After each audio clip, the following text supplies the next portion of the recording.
فلا أقسم بمواقع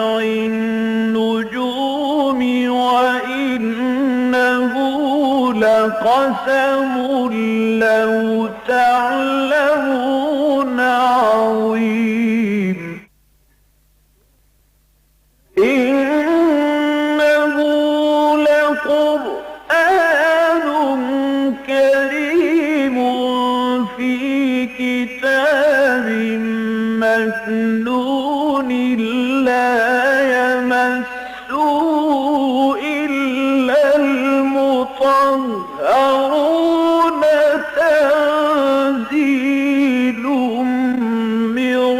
رب العالمين.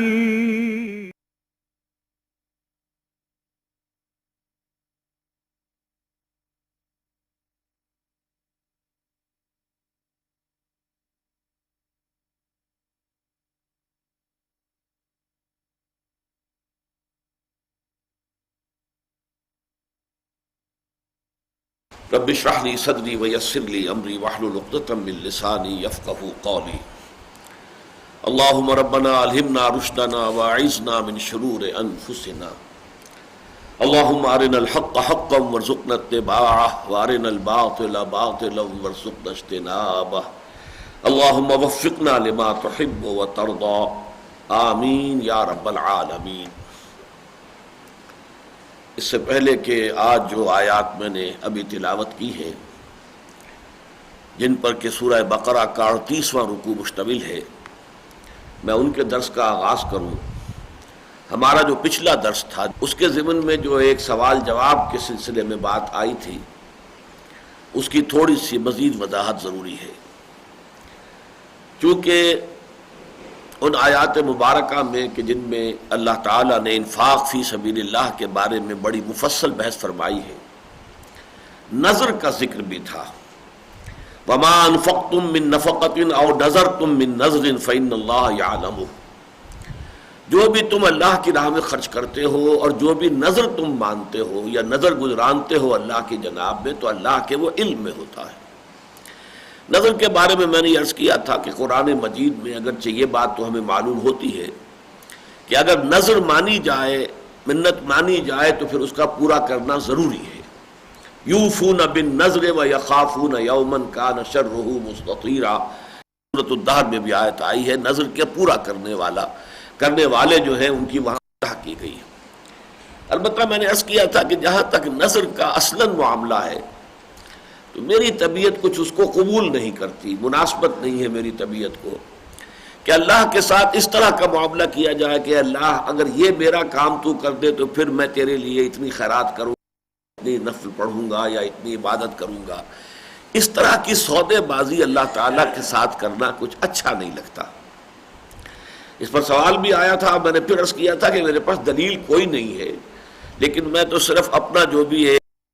ایک احساس ہے وہ میں نے آپ کے سامنے رکھ دیا ہے، لیکن میں اس کی حرمت کا کوئی اعلان نہیں کر رہا کہ نظر ماننا حرام ہے یا غلط ہے یا مکروہ تحریمی ہے، نہیں. لیکن یہ کہ بس میری طبیعت اسے قبول نہیں کرتی. اس اجتماع میں جو حضرات موجود تھے ان میں سے ہمارے ایک عزیز نے پھر مجھے حدیث نبوی جو ہے وہ پہنچا دی، جس سے کہ میرے اس خیال اور احساس کی پوری تائید ہو گئی. یہ حدیث قدسی ہے، یہ میں اب آپ کو پڑھ کر سنا رہا ہوں. یہ حدیث قدسی جو ہے احمد ابن حنبل رحمہ اللہ کے مسند میں موجود ہے. اس کے علاوہ بخاری شریف میں بھی موجود ہے، حضرت ابو ہریرہ سے بھی، حضرت عبداللہ ابن عمر سے بھی. لیکن بخاری میں جو یہ دو مقامات پر آئی ہے اس میں یہ صراحت نہیں ہے کہ یہ حدیث قدسی ہے، بلکہ یہ کہ نبی کی حدیث، نبی اکرم صلی اللہ علیہ وسلم کے قول کی حیثیت سے اس کو بیان کیا گیا ہے. جبکہ یہ حضرت ابو ہریرہ ہی سے جبکہ مسند احمد ابن حنبل میں آئی ہے تو اس میں بالکل وضاحت ہے کہ یہ حدیث قدسی ہے، اور میں اسی کا متن آپ کو سنا رہا ہوں. عن ابی ہریرہ رضی اللہ عنہ عن النبی صلی اللہ علیہ وسلم قال قال اللہ عز وجل. حضرت ابو ہریرہ سے روایت ہے اور وہ روایت کر رہے ہیں نبی اکرم صلی اللہ علیہ وسلم سے کہ آپ نے فرمایا کہ اللہ تعالیٰ یہ فرماتا ہے، قال اللہ عز وجل لا یاتی النظر علی ابن آدم بشیء لم اقدرہ علیہ، نظر ماننے کی وجہ سے ابن آدم کو کوئی ایسی شے نہیں ملتی جو میں نے پہلے سے اس کے لیے مقدر نہ کر دی ہو. یا نظر کا ماننا نہ ماننا اس اعتبار سے گویا کہ بالکل برابر ہے. اللہ تعالیٰ نے جو بات پہلے سے طے کی ہوئی ہے اس نظر کی وجہ سے اس پہ کوئی تبدیلی نہیں ہوگی. فرمایا قال اللہ عز وجل لا یأتی النظر علی ابن آدم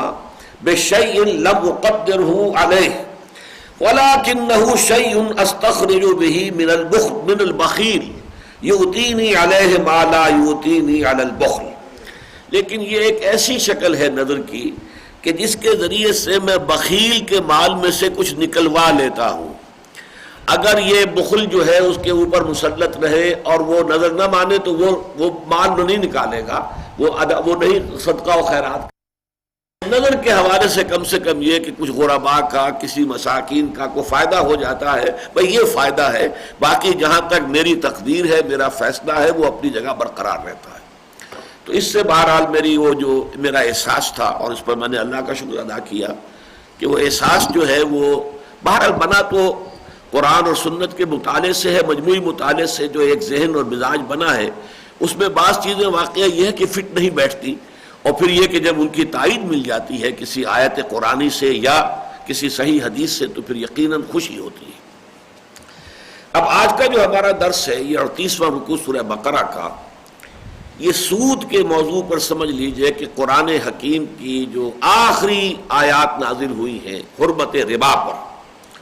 اور جن میں بہت ہی شدید وعید ہے، بڑی تنبیہ ہے،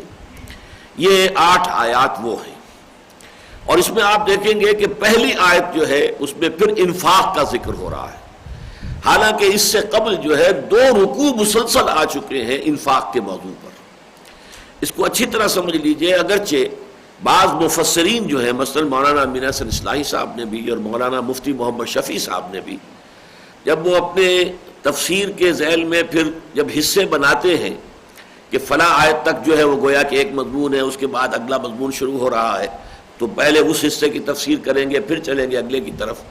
تو اس میں انہوں نے اس پہلی آیت کو بھی کہ جو 38ویں رکوع کی ہے شامل کیا ہے 37ویں رکوع کے ساتھ، اس لیے مضمون کے اعتبار سے مناسبت اس کے ساتھ ہے. لیکن واقعہ یہ ہے کہ میں یہ محسوس کرتا ہوں کہ وہ بات جو میں نے بارہا کہی ہے، جب تعارف قرآن اور خاص طور پر قرآن حکیم کی جو تدوین ہوئی ہے اور اس کے جو مختلف مراحل ہیں جمع و تدوین قرآن کے، اس کے ضمن میں ایک بات عرض کیا کرتا ہوں کہ جہاں تک رکوعوں کا تعلق ہے، اگرچہ دور صحابہ میں تو صرف سورتیں اور آیتیں، صرف یہ تقسیم تھی، اور اس کے علاوہ احزاب تھے، 7 احزاب کہ جن میں سورتیں پوری شامل ہیں، اور جس کو تقریباً یوں سمجھیے کہ مساوی، تقریباً برابر نہیں ہے بالکل، لیکن تقریباً مساوی 7 حصوں میں قرآن مجید تقسیم ہو جاتا ہے، تاکہ ایک شخص کے جو ہر ہفتے قرآن مجید کی تلاوت مکمل کرنا چاہتا ہو، جسے ہم ختم قرآن کہتے ہیں، ہر ہفتے ختم قرآن کرنا چاہے تو ایک حزب جو ہے روزانہ وہ پڑھ لے تو ہر ہفتے میں اس کا قرآن مکمل ہو جائے گا. لیکن یہ کہ اس کے بعد رکوعوں کی تقسیم ہوئی ہے، اور یہ ہوئی ہے حجاج ابن یوسف کے زمانے میں. اس کے بعد پاروں کی تقسیم کب ہوئی ہے کچھ معلوم نہیں. حجاج ابن یوسف کا دور جو ہے کم سے کم وہ تابعین کا دور ہے، تو تابعین کے دور میں جو تقسیم کی گئی ہے وہ مجھے محسوس ہوتا ہے اکثر نہایت صحیح تقسیم ہے. تقسیم اس اعتبار سے کی گئی ہے کہ اگر طویل صورت ہے جیسے سورہ بقرہ ہے، ظاہر بات ہے کہ ایک رکعت پوری صورت کے پڑھنے کا تو کوئی امکان نہیں ہے، یہ کہ اس کے ایسے حصے کر دیے جائیں کہ ایک رکعت میں آسانی سے ایک حصہ پڑھا جا سکے، اور اس میں یہ کہ مضمون کچھ ہو جائے، کوئی گڑبڑ نہ ہو کہ ایک بات بیچ میں رہ گئی اور رکوع آ گیا، پھر اگلے رکعت میں شروع کی تو وہ بات جو ہے وہ ایسے شروع ہو رہی ہے ابرپٹ کہ اس کا ثابت کے ساتھ تعلق نظر نہیں آ رہا. تو بجائے اس کے کہ یہ شکل پیدا ہو نماز پڑھتے ہوئے، تو یہ رکوع جو ہے اس رکوع کے ساتھ ہی رکوع کا لفظ یہ بنا ہے کہ رکوع کرنے کے لیے گویا کہ وہ مقام مناسب ہے کہ جہاں پر رکوع کا نشان لگا دیا گیا ہے. اور یہ جو تقسیم ہوئی ہے یہ بہت حد تک بہت مناسب ہے. شاذ ہی کہیں ایسا ہوا ہے، بعض مواقع پر ہے ایسا جس میں میری رائے یہ ہے، لیکن میری رائے غلط بھی ہو سکتی ہے، لیکن میری رائے ہے کہ وہاں ایک آدھ آیت جو رکوع کا نشان ہوتا تو وہ بہتر تھا. وہ اس لیے کہ ظاہر بات ہے کہ نظم قرآن کا ایک اندازہ کیا اس وقت کے رکوع نظم قرآن کا ایک اندازہ ہمیں آج ہو رہا ہے، تو اس میں اختلاف رائے ہو سکتا ہے، لیکن خاص اس مقام کا میں تذکرہ اس لیے کر رہا ہوں کہ واقعہ یہ ہے کہ یہ مجھے بہت بڑا ثبوت ملا ہے کہ جس نے بھی رکوع کا نشان لگایا ہے وہ بہت ہی یعنی بربنائے بصیرت اور بہت گہرے فہم کی بنیاد پر کیا ہے، اس لیے کہ وہ جو 2 رکوع ہم پڑھ چکے ہیں تو اس کا در حقیقت جو ہے سورہ بقرہ کا جو عام تسلسل ہے مضامین کا اس کے ساتھ تعلق ہے۔ وہ جو 4 لڑیاں میں نے گنوائی ہیں کہ 4 لڑیاں جو ہیں جو نصف ثانی ہے سورہ بقرہ کا، 2 احکام شریعت کی لڑیاں ہیں، لیکن ان کو 2 میں تقسیم ایسے کریں گے، ایک ہے عبادات، ایک ہے معاملات۔ 2 لڑیاں ہیں جہاد فی سبیل اللہ کی، لیکن ان کو تقسیم کریں گے انفاق فی سبیل اللہ، قتال فی سبیل اللہ۔ تو اس طرح 4 لڑیاں چل رہی ہیں، بڑی پیرلل چل رہی ہیں، بڑی متوازن ہیں۔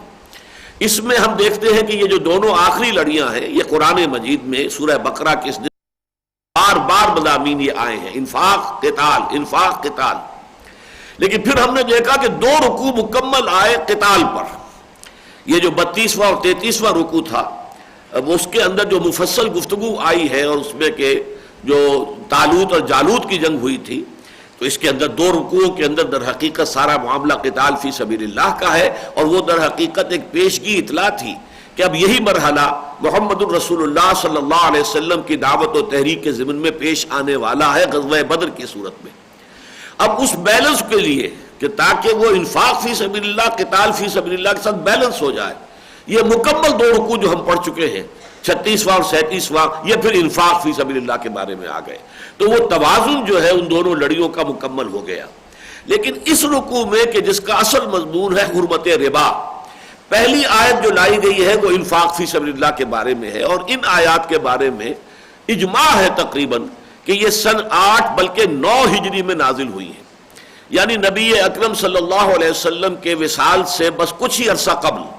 یہ آیات جو ہے نازل ہوئی ہیں، جبکہ سورہ بقرہ کا عام طور پر زمانہ نزول جو ہے وہ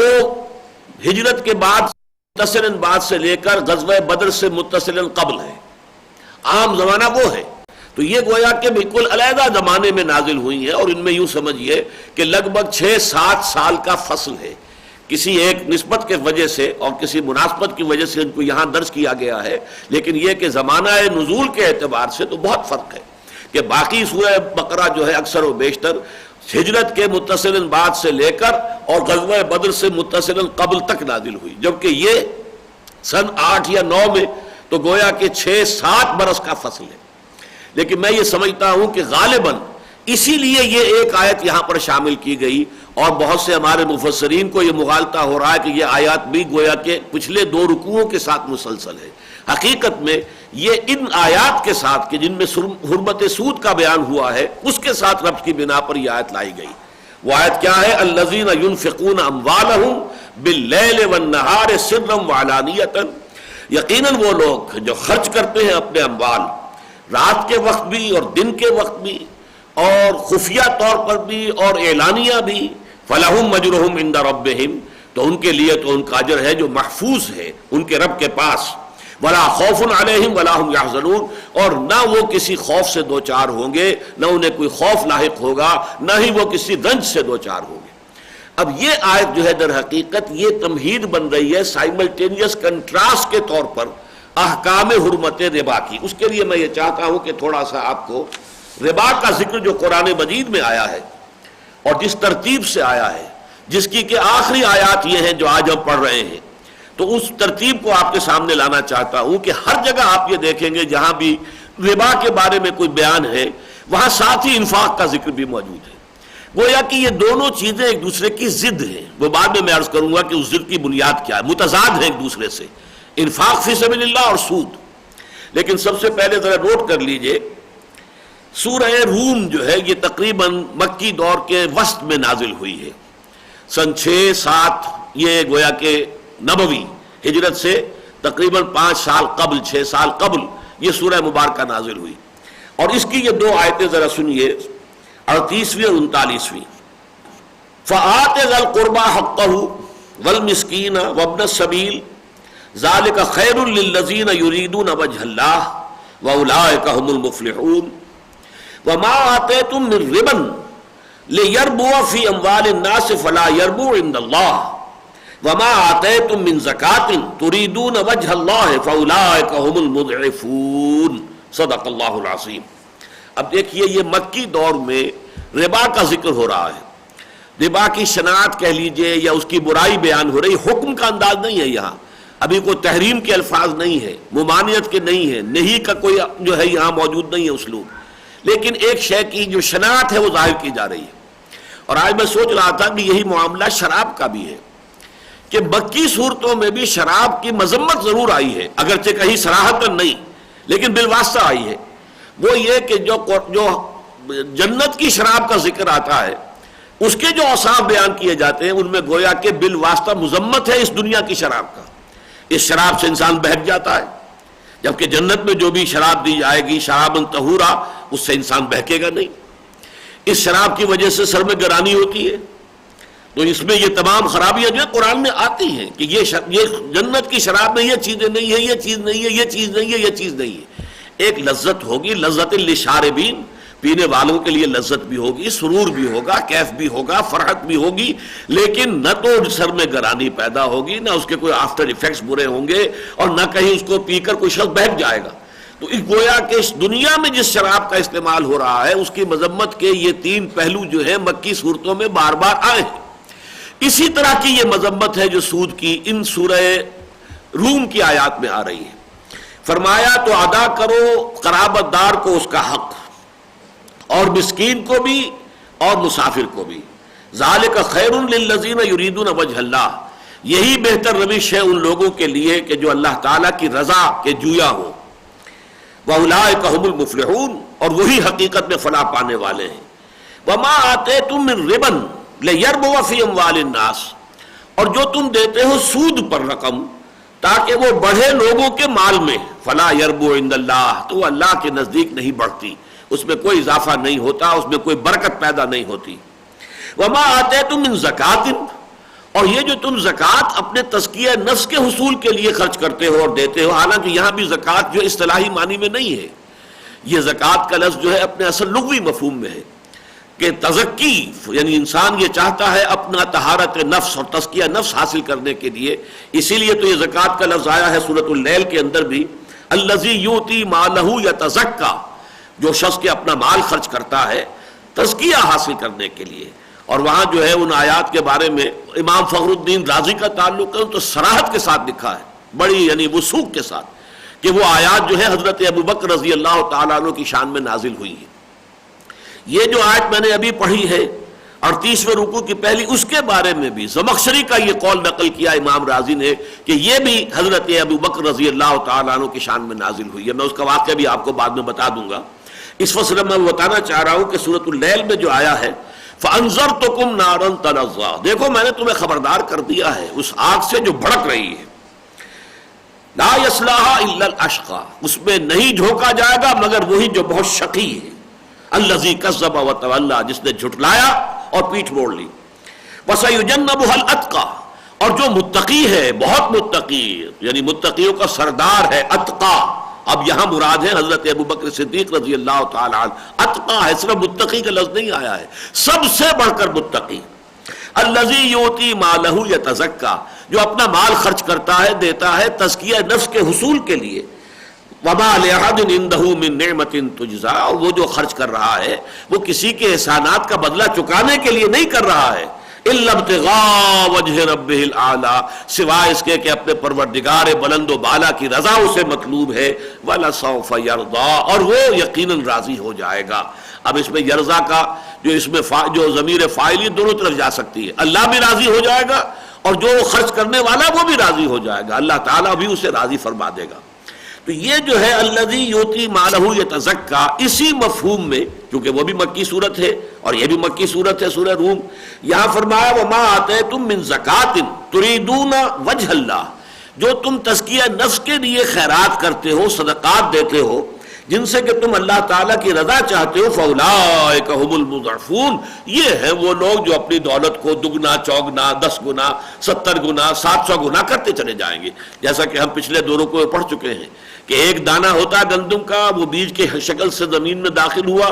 اس سے جو پودا نکلا ہے اس میں 7 سٹیاں ہیں اور ان ہر سٹی میں 100 دانے ہیں، تو ایک دانے سے 700 دانے وجود میں آ گئے۔ بالکل یہی مثال ہے اللہ تعالیٰ کی رضا کے لیے جو مال خرچ کیا جاتا ہے اس کے اسی طریقے سے، اسی حساب سے، بلکہ واللہ یضاعف لمن یشاء، اس سے بھی آگے بڑھائے گا اللہ جس کے لیے چاہے گا۔ تو گویا کہ یہ تمثیل ہے کہ اس سے انسان کو جو ہے بے حد و حساب اجر و ثواب ملے گا۔ لیکن یہاں پہ جان لیجئے کہ یہاں بھی تقابل آیا ہے، انفاق فی سبیل اللہ، صدقہ و خیرات، اور اس کے مقابلے میں ربا۔ اسی طرح آپ دیکھیے کہ سورہ آل عمران میں آیت نمبر 130 میں آیا، یا ایھا الذین آمنوا لا تاکلوا الربا اضعافا مضاعفۃ واتقوا اللہ لعلکم تفلحون، اہل ایمان مت کھاؤ سود دگنا چوگنا، دگنے پر دگنا، اور اللہ سے ڈرو تاکہ تم فلاح پاؤ۔ اس کے بعد 3 آیتوں کا وقفہ ہے، فصل ہے، اس کے بعد فرمایا الذین ينفقون فی السراء والضراء والکاظمین الغیظ والعافین عن الناس واللہ یحب المحسنین، وہ لوگ کہ جو خرچ کرتے ہیں اپنے مال اللہ کی رضا کے لیے، خواہ ان کے لیے مسرت کی کیفیت ہے، فراخی ہے، خوش ہے، اور خواہ یہ کہ خود تکلیف میں ہے، مشکل میں ہے، مصیبت میں ہے، خود اپنے آپ کو بھی یعنی لالے پڑے ہوئے پھر بھی خرچ کر رہے ہیں، اور وہ لوگ کہ جو اپنے غصوں کو پی جاتے ہیں، اور وہ لوگ کہ جو لوگوں کو معاف کرتے ہیں، واللہ یحب المحسنین، اللہ تعالیٰ ایسے محسنین کو پسند کرتا ہے۔ تو یہ دونوں مقامات میں نے آپ کے سامنے رکھے سائملٹینیس کنٹراسٹ کے اعتبار سے، کہ ایک طرف ہے صدقہ خیرات انفاق فی سبیل اللہ، اس کے مقابل میں ہے سود۔ اس کی حکمت کیا ہے وہ میں اب آپ سے عرض کر دوں۔ دیکھیے اصل فیصلہ کن چیز جو ہے انسان کے رویے میں وہ یہ ہے کہ آیا اس کا مطلوب و مقصود دنیا ہے یا آخرت۔ ایمان بالآخرت کا تقاضا کیا ہے کہ مقصود و مطلوب جو ہے وہ صرف آخرت، اللہ کی رضا ہو یا پھر آخرت کا اجر و ثواب، کوئی دنیا کا اجر و ثواب نہیں۔ دنیا میں تو آدمی جو بھی زندگی گزار رہا ہے اس کی ضروریات پوری ہو جائیں بس بہت کافی ہے، کسی کے سامنے دست سوال دراز نہ کرنا پڑے بہت کافی ہے۔ اگر وہ ما قل و کفا خیر مما کثر و الہا، فرمایا جو کم ہو لیکن تمہاری کفایت کر جائے، تمہاری ضرورتیں پوری ہو جائیں، وہ کہیں بہتر ہے اس سے کہ جو زیادہ ہو مال اور اس کی وجہ سے غفلت طاری ہو جائے تم پر۔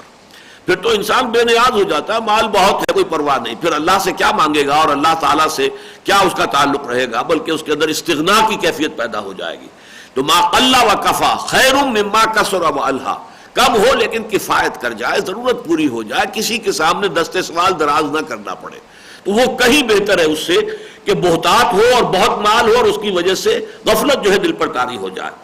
تو ایمان بالآخرہ کا جو تقاضا ہے وہ تو یہ ہے کہ مقصود و مطلوب آخرت ہے، اور دوسرے اس کے برعکس ہے اطمینان بالدنیا۔ یہ لفظ اطمینان بالدنیا جو ہے ایمان بالآخرہ کے مقابلے میں جو میں استعمال کر رہا ہوں اس وقت، یہ اصل میں سورہ یونس کی 7ویں آیت کے حوالے سے ہے۔ وہاں فرمایا ان الذین لا یرجون لقاءنا ورضوا بالحیات الدنیا واطمأنوا بها، وہ لوگ کہ جو ہم سے ملاقات کے امیدوار ہی نہیں ہیں، دنیا کی زندگی پر راضی بھی ہو گئے ہیں اور مطمئن بھی ہیں، بس یہی یہ مقصود ہے، یہی مطلوب ہے، یہی اوڑھنا ہے، یہی بچھونا ہے، بھاگ دوڑ ہے تو اسی کے لیے ہے جس کے لیے سورہ کہف میں آیا ہے الذین ضل سعیہم فی الحیات الدنیا، جن کی بھاگ دوڑ محنت ساری کی ساری صرف دنیا کی زندگی ہی کے اندر بھٹک کر رہ گئی، گمراہ ہو کر رہ گئی، انہی بھول بھلائیوں میں گم ہو کر رہ گئی۔ تو وہ لوگ جو ہیں گویا کہ وہ جو حیات دنیاوی پر مطمئن ہو جاتے ہیں۔ اب یہاں سوال پیدا ہوتا ہے اصل میں، جس سے کہ اب آپ کو یہ تقابل سمجھ میں آئے گا کہ انفاق فی سبیل اللہ کے مقابلے میں سود کیوں آ رہا ہے۔ اصل مسئلہ ہے عفو کا۔ عفو کسے کہتے ہیں جو ہم پڑھ چکے ہیں سورہ بقرہ میں، یسألونک ماذا ينفقون قل العفو، اے نبی یہ آپ سے پوچھتے ہیں کہ کتنا خرچ کریں اللہ کی راہ میں، انفقوا انفقوا انفقوا انفقوا فی سبیل اللہ ولا تلقوا بایدیکم الی التہلکہ، خرچ کرو اللہ کی راہ میں اور اپنے آپ کو خود اپنے ہاتھوں ہلاکت میں مت ڈالو۔ یا انفقوا مما رزقناکم من قبل ان یاتی یوم لا بیع فیہ ولا خلۃ ولا شفاعۃ والکافرون هم الظالمون۔ اب یہ بار بار جو آ رہا ہے تو کتنا خرچ کریں؟ قل العفو، کہہ دیجئے جو بھی تمہاری ضرورت سے زائد ہو۔ یہ جو ضرورت سے زائد ہے عفو جس کو قرآن نے کہا ہے، جس کو آج کل کی بینکنگ کی دنیا میں بچت کہا جاتا ہے، بچت، savings bank, savings account, savings, بچاؤ بچاؤ بچاؤ، لیکن بچاؤ کس لیے؟ سود کے لیے، جبکہ اس کا اصل مصرف کس کے لیے ہے؟ وہ یہ ہے کہ عفو جو ہے در حقیقت وہ اس لیے ہے کہ انفاق کر دیا جائے، خرچ کر دیا جائے، دے دیا جائے اللہ کی راہ میں، صدقہ خیرات یا اللہ کے دین کے لیے خرچ، یا انفاق ہو یا کم سے کم یہ کہ قرض حسنہ دے کر کسی کی ضرورت پوری کر دی جائے، یہ کم ترین درجہ ہے، اس سے کوئی سود اور اس سے کوئی منفعت لینی مقصود نہ ہو۔ باقی یہ ہے، ورنہ ایک شخص وہ ہے جو اپنی بچت کو بھی، اب ایک شخص ہے کوئی اس کے زمین ہے وہاں سے اس کا گزارا ہو رہا ہے، یا کوئی ایک شخص ہے جس کا کوئی ملازمت ہے، اس کی تنخواہ ہے ہر مہینے آ رہی ہے، بچت ہو رہی ہے، اس بچت کا کیا کرے؟ اب اس کے دو مصرف ہیں، ایک تو یہ کہ اس کو آپ اللہ کی راہ میں دے دیں، یہ ہے روحانیت، یہ ہے ایمان کا تقاضا، یہ ہے احسان۔ ایک یہ کہ اسے مزید کمانے کے لیے کھپا دے۔ اچھا، کمانے کے لیے کہیں مزید کھپا دینا وہ بھی اس کی ہر شکل حرام مطلق نہیں ہے، لیکن اس کی ایک شکل جو ہے سود کہ قرض کے طور پر دے کر اور اس پر معین نفع جو ہے شرع کے مطابق لیا جائے، یہ بدترین شے ہے، اس سے زیادہ خبیث شے کوئی نہیں انسانی معاملات کے اندر۔ تو یہ در حقیقت ایک دوسرے کی ضد ہو گئے۔ درمیان میں بہت سی شکلیں ہیں، مثلا آپ نے صدقہ نہیں دیا، قرض حسنہ دے دیا، چلیے یہ بھی اعلیٰ ترین نہیں، اس سے کم تر مقام تو ہے۔ اچھا، اس سے نیچے آپ آ گئے اور یہ کہا کہ بھائی کچھ نہ کچھ مجھے بھی فائدہ ہو جائے، کوئی حد نہیں، مزاربت پر دے دیا کہ ٹھیک ہے تمہارے پاس تم کام کر سکتے ہو، تمہارے پاس پیسہ نہیں ہے، لو یہ پیسہ میرے پاس فاضل ہے، لے لو، کام کرو، اگر نقصان ہو گیا تو سارا میرا گیا، میں برداشت کروں گا پورے نقصان کو، اگر نفع ہو جائے تو کچھ مجھے بھی دے دینا، یہ مزاربت ہے۔ اس کو جائز کے درجے میں رکھا گیا ہے۔ در حقیقت اصلاً پسندیدہ یہ بھی نہیں ہے، پسندیدہ تو یہ ہے کہ قرض حسن دو اسے اور اس کو کہو کہ وہ اپنا کام چلا کر اپنی اصل رقم تمہاری واپس کر دے۔ اس سے بھی زیادہ اونچا مقام یہ کہ دے دو، صدقہ کر دو، خیرات کر دو، دے دو، مدد کرو، انفاق کرو۔ تو گویا کہ آپ دو درجے نیچے آ گئے ہیں کہ آپ مزاربت پر اپنی رقم دے رہے ہیں کہ اس سے آپ کو کوئی نفع اور کوئی جو آمدنی بھی مطلوب ہے کسی درجے میں، لیکن اس سے نیچے آ کر کہ میں آپ کو قرض دے رہا ہوں، آپ نے تو مجھے بہرحال اس شرح سے جو ہے وہ سود دینا ہے، یہ تو حرام ترین شے ہے، اس سے زیادہ حرام کوئی شے ہمارے دین میں نہیں۔ تو در حقیقت انفاق اور سود یہ ایک دوسرے کی کامل ضد ہے۔ اسی لیے آپ نے دیکھا کہ سورہ روم میں بھی پہلے انفاق کا تذکرہ ہوا اور پھر سود کا تذکرہ ہوا، پھر سود کے ساتھ ہی دوبارہ اللہ کی راہ میں اللہ کی رضا جوئی کے لیے خرچ کرنے کا معاملہ آ گیا، کیونکہ اصل مسئلہ اسی کا ہے۔ ایک آدمی جو ہے بس اس کی ضروریات پوری ہو رہی ہیں، اللہ کا شکر ادا کر رہا ہے، چل رہا ہے، ٹھیک ہے، اس کے پاس کوئی بچت ہے ہی نہیں، فاضل ہے ہی نہیں، معاملہ کوئی نہیں، اس کے لیے کوئی پرابلم پیدا نہیں ہوا۔ لیکن جس کے پاس کوئی فاضل جمع ہو گیا، اب یہ جو ایک مارکسسٹ ویلیو جو ہے اس میں بھی سرپلس ویلیو جو ہے، مارکسسٹ فلسفی کے اندر کی بھی اصطلاح ہے سرپلس ویلیو، میرے نزدیک اسلامی اقتصادیات کی اصطلاح جو ہے یہ سرپلس ویلیو یہ ہے بچت، عفو، جو تمہاری ضروریات سے بچ گیا ہے۔ اب اس کا مصرف جو ہے جیسا کہ میں نے عرض کیا 4 ہے اوپر سے نیچے تک۔ اعلیٰ ترین مصرف صدقہ، خیرات، انفاق فی سبیل اللہ، اس سے کم تر قرض حسن۔ علامہ اقبال نے ایک شعر میں اس لفظ کو قرض حسنہ کو لیا ہے، از ربا آخر چمی زائد فتن، کس نہ داند لذت قرض حسن۔ ربا کسے کہتے ہیں؟ حضور کی حدیث ہے، کل قرض یجر منفعتا فہو ربا، اگر کسی قرض سے کوئی منفعت حاصل ہو تو وہ ربا ہے۔ قرض حسن وہ ہے کہ جس سے آپ کوئی منفعت نہیں چاہتے، بس آپ کے پیش نظر یہی ہے کہ جو رقم آپ دے رہے ہیں وہ آپ کو واپس مل جائے۔ اس میں بھی آگے چل کر جو ہے درجہ بتا دیا جائے گا کہ اگر وہ جو مدیون ہے جس کے ذمے قرض ہے وہ بہت ہی بیچارہ لاچار ہو گیا ہے، قرضہ ادا نہیں کر سکتا ہے، تو ایک تو یہ کہ اس پہ تقاضے مت کرو کہ عین وقت پر وہ لازماً ادا کرے، اسے مہلت دیتے چلے جاؤ، اور نمبر 2 یہ کہ بھائی تم صدقہ ہی کر دو تو تمہارے لیے بہت بہتر ہے، کیوں نہیں تم اعلیٰ مقام اختیار کرتے۔ تو سب سے اونچا مقام صدقہ، خیرات، انفاق فی سبیل اللہ، نمبر 2 قرض حسن، نمبر 3 یعنی یہ تو ہے اوپر کے لیول، اب نیچے کہیے نمبر 3 جو ہے نیچے آ گیا، اور وہ یہ ہے کہ مزاربت، بس کہ رقم دے دی ہے، کوئی شخص اپنا کام چلائے، اور اگر وہ رقم ڈوب گئی تو ساری تمہاری گئی، کوئی اس کے اوپر تاوان نہیں آئے گا کہ آپ کا حساب ڈنڈ بھرو، میں نے تو اتنی رقم تمہیں دی تھی، میری اتنی رقم واپس کرو، نہیں، وہ واپس کرنے کا پابند نہیں ہے۔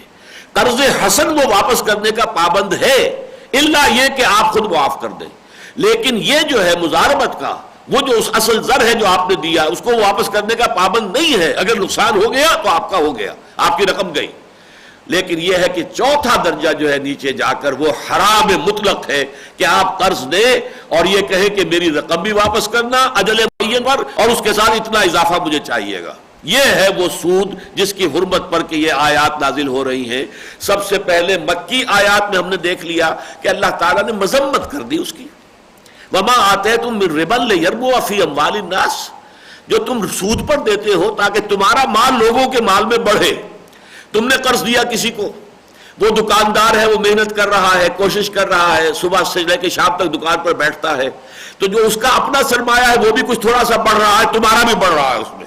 تو تم یہ چاہتے ہو کہ تمہارا مال اس کے سرمایہ میں شامل ہو کر بڑھے، اس کی محنت سے بڑھے. تمہاری کوئی محنت شامل نہیں ہے، اس کے تو سرمایہ کے ساتھ اس کی محنت بھی شامل ہے. جبکہ تم صرف یہ چاہتے ہو کہ تمہارے سرمایہ کے بل پر تمہیں جو ہے نفع ملے، تو یہ چیز جو ہے پھر یہ اللہ تعالیٰ کے ہاں نہیں بڑھتا. وہ یہاں صرف اس درجے میں بات کہی گئی، گویا کہ اللہ کے ہاں یہ بات پسندیدہ نہیں ہے. اس سے آگے ابھی بات نہیں کی گئی.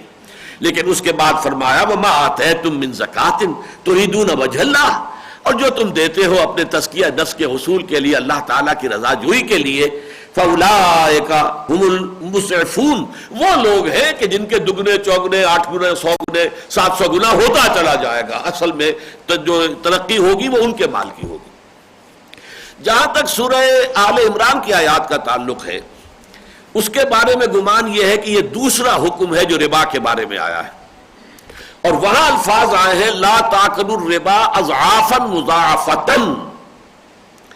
گویا کہ سود، ایک تو سود ہے عام سود، ایک سمپل انٹرسٹ، ایک کمپاؤنڈ انٹرسٹ.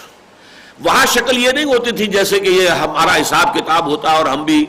جب ہائی اسکول میں تھے تو یہ سود مرکب اور سود مفرد اس کے جو ہیں وہ سوالات حل کیا کرتے تھے. لیکن یہ ہے کہ اس وقت بھی یہ تھا کہ ایک شخص نے قرض لیا اور ایک مدت معین ہو گئی، 1 سال کے بعد یہ قرض واپس ہوگا اور اتنا اضافہ ہوگا اس میں. اب سال کے بعد وہ قرض ادا کرنے کی پوزیشن میں نہیں ہے، اب آ گئے صاحب میرا قرض واپس کیجئے. بھائی میں نہیں ابھی دے سکتا. اچھا تو میں 1 سال کی اور مہلت دیتا ہوں، لیکن اب جو ہے وہ دگنا ہوگا اس سے، اس کے اوپر جو اضافہ ہوگا. اب اس کے بعد وہ دوسرے سال بھی نہیں دے پایا، اب تیسرے سال کا آیا تو اب یہ 3 گنا ہوگا، 4 گنا ہو جائے گا. یہ جو اضعافاً مضاعفہ ہے جس کو ہم سود در سود کہیں گے، دونا چوگنا ہوتا ہوا سود، تو گویا کہ پہلے اس کو حرام کیا گیا، اس کی حرمت کی توجہ دلا دی گئی. یہ ایسے ہی ہے جیسے شراب کے بارے میں سورہ بقرہ میں صرف اتنا آیا کہ اسمہما اکبر من نفعہما. شراب اور جوئے میں کچھ خیر بھی ہے لوگوں کے لیے، مصلحتیں بھی ہیں، خاص طور پر جو اس پس منظر میں زمانہ جاہلیت میں جیسے کہ جوا کھیلا جاتا تھا اور شراب پی جاتی تھی، تو اس میں فقراء کے لیے منفعت تھی. لیکن یہ کہ اسمہما اکبر من نفعہما، ان کا گناہ کا پہلو جو ہے ان کے نفع کے پہلو سے بڑھ کر ہے. پھر اس کے بعد آ گیا لا تقربوا الصلاۃ وانتم سکارا. دیکھو جب شراب کے نشے میں ہو تو نماز کے قریب مت جاؤ. اس سے لوگوں نے سمجھ لیا کہ یہ اب کدھر جا رہا ہے، رخ بہاؤ کدھر ہے، اور بہت سے لوگ اسی وقت شراب سے تائب ہو گئے. اس لیے کہ جو چیز نماز کے راستے میں رکاوٹ بن رہی ہے اس سے زیادہ بری شے اور کون سی ہوگی. اور اس کے بعد پھر وہ آیات آئیں کہ جو سورہ مائدہ کے اندر ہے، اور آخری حرمت آ گئی.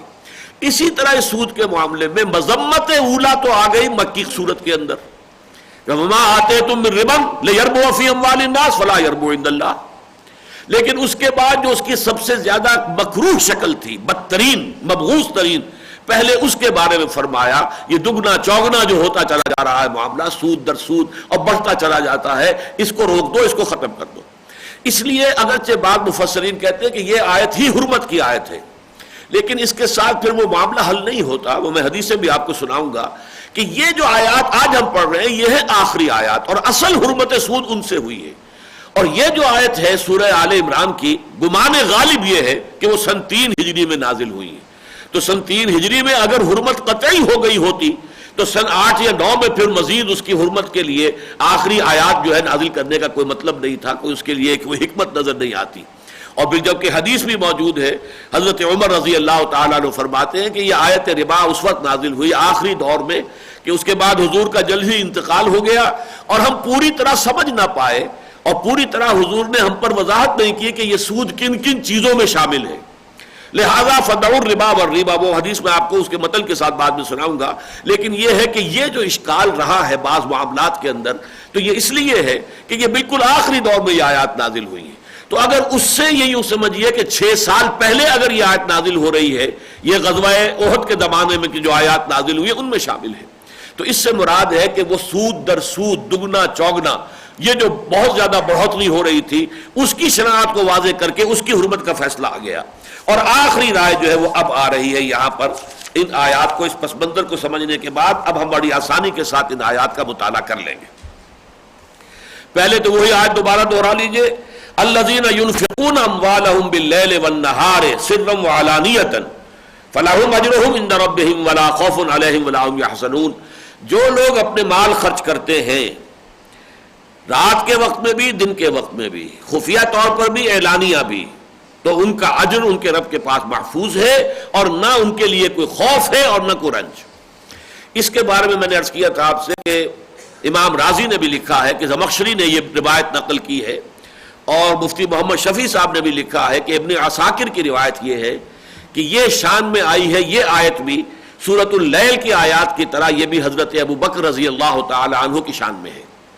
اس لیے کہ ایک موقع پر بالفعل ایسا ہوا کہ حضرت ابو بکر رضی اللہ تعالی عنہ نے 40,000 دینار خرچ کیے اللہ کی راہ میں، لیکن اس طور سے کیے کہ 10,000 رات کو کیے، 10,000 دن میں کیے، پھر 10,000 خفیہ انداز میں کیے، 10,000 اعلانیہ کیے، 40,000 کا انفاق اس طریقے سے کیا، اس پر یہ آیت نازل ہوئی۔ واللہ عالم، یہ جو اس قسم کی احادیث ہوتی ہیں ان کے کوئی بہت زیادہ جو ہے جرح و تعدیل جو ہے ان کے بارے میں کرنے کی ضرورت نہیں ہوتی، یہ فضیلت کی احادیث ہے، تو ان کو کوئی تسلیم کر لے تب بھی ٹھیک ہے، نہ تسلیم کرے تب بھی کوئی بات نہیں، کوئی مذائقہ نہیں۔ الذین ينفقون اموالهم باللیل والنہار سرا وعلانیۃ فلہم اجرہم عند ربہم ولا خوف علیہم ولا هم یحزنون، اس کے بارے میں وہ بات جو شروع میں نے عرض کی تھی نوٹ کر لیجئے کہ یہ میرے نزدیک ان اگلی 7 آیتوں کے ساتھ نازل ہوئی ہے سن 8 یا 9 ہجری میں، جن میں کہ حرمت کا آخری حکم آ رہا ہے۔ یہ در حقیقت ان 2 رکوعوں کے ساتھ نہیں ہے کہ جو اصل زمانہ ہے سورہ بقرہ کے نزول کا اس میں نازل ہو چکے تھے، اسی وجہ سے ان کے درمیان 37ویں رکوع کی تکمیل کا جو نشان ہے وہ میرے نزدیک بہت مبنی بر حکمت ہے۔ اب بات شروع ہوئی، الذین یاکلون الربا، وہ لوگ کہ جو کھاتے ہیں سود خور۔ کھانے کا مطلب یہ نہیں ہوتا کہ سود کی رقم آئی تو رقم تو آپ نہیں کھاتے، استعمال کرتے ہیں، وہ کھانا در حقیقت ایک محاورے کے طور پر استعمال ہوتا ہے، سود خوری ہم کہتے ہیں۔ الذین یاکلون الربا، اور ربا کی تعریف میں آپ کو بتا چکا ہوں، کل قرض یجر منفعۃ فہو ربا، ہر قرض کے ساتھ اگر کوئی منفعت ہے، کوئی اضافہ ہو گیا ہے تو وہ ربا ہے۔ یہ حدیث ہے حضور صلی اللہ علیہ وسلم کی۔ تو جو لوگ ربا کھاتے ہیں، سود کھاتے ہیں، لا یقومون الا کما یقوم الذی یتخبطہ الشیطان من المس، وہ نہیں کھڑے ہوتے یا نہیں کھڑے ہوں گے مگر اس شخص کی طرح سے کہ جس کو مخبوط الحواس کر دیا ہو جن نے، شیطان جن نے اسے چھو کر۔ یہ جو خبط کا لفظ آیا، مخبوط الحواس ہم کہتے ہیں، ایک شخص مخبوط الحواس ہے، پاگل ہے، دیوانہ ہے، اس کا ذہنی توازن ٹھیک نہیں ہے، اس کی باتیں جو ہیں ایک دوسرے کے ساتھ مربوط نہیں ہے، وہ خبط کہتے ہیں اس کو۔ تو وہ شخص کے جس کے حواس جو ہیں گم کر دیے ہیں، اور یہ جن، شیاطین جن کا مس یا لپٹ جانا۔ اب اس سے بعض لوگوں نے یہ رائے بھی نکالی ہے کہ اس سے ثابت ہو رہا ہے کہ جنات اس طریقے سے اثر انداز ہو سکتے ہیں، اگرچہ اس کا امکان ہے، لیکن ایک دوسری رائے بھی بہت قوی ہے کہ اصل میں اس قسم کے معاملات میں اللہ تعالیٰ قرآن مجید میں لوگوں کے جو عام محاورے میں چیزیں آتی ہیں، جو ان کے عام خیالات ہوتے ہیں اور محاورے کے طور پر استعمال ہوتے ہیں، اس کو بطور محاورہ استعمال کر لیتا ہے۔ اس سے یہ لازم نہیں آتا کہ اس سے یہ ثابت ہو رہا ہو کہ واقعتاً جن جو ہے وہ کسی انسان سے لپٹ کر اور اس کو مخبوط الحواس بنا سکتے ہیں۔ اور جنون کا جو معاملہ ہے، کیونکہ عرب میں تو ان کا خیال یہی تھا جنون جن سے بنا ہے، جنون ہوتا ہی اسے جسے جن آ گیا ہو، جس پر جن مسلط ہو گیا ہو، جن سے ہی جنون ہے، مجنون ہے، مجنون مفعول ہے جن سے، جس پر کہ جن آ گیا، جس پر جن مسلط ہو گیا۔ تو یہ چونکہ ان کے ہاں تصور تھا تو اس محاورے کو یہاں پر استعمال کر لیا گیا۔ ایک رائے یہ ہے، میرے نزدیک یہی رائے زیادہ صحیح ہے، لیکن دوسری رائے کو بھی آپ سراسر غلط نہیں کہہ سکتے۔ اب یہ جو ہے میں نے 2 ترجمے کیے، کھڑے ہوتے ہیں یا کھڑے ہوں گے، کیونکہ فعل مضارع میں عربی زبان میں دونوں شامل ہیں، حال بھی اور مستقبل بھی۔ حال کا ترجمہ کھڑے ہوتے ہیں اور مستقبل کا کھڑے ہوں گے۔ تو تو زیادہ تر گمان یہ ہے کہ اس سے مراد یہ ہے کہ جب قبروں سے نکلیں گے، حشر میں جب ہوں گے تو مخبوط الحواس ہوں گے، ان کے جو ہے ہوش ٹھکانے نہیں ہوں گے، اس وقت ان کی کیفیت ہوگی مجنونوں کی سی۔ لیکن ایک شکل یہ بھی ہے، خود دنیا میں بھی واقعہ یہ ہے کہ ایک طرح کا جنون ہوتا ہے جو سود خوروں کے اوپر مسلط ہو جاتا ہے، اور کسی بات کی سوجھ بوجھ رہتی نہیں، کوئی نیکی کی، کوئی خیر کی، کوئی بھلائی کی، کوئی اچھائی کی، کوئی کسی کے ساتھ جو ہے صلہ رحمی کی، کوئی خدمت خلق کی، کوئی بات رہتی نہیں۔ سود خوری از ربا آخر چمی زائد فتن، کسن داند لذت قرض حسن،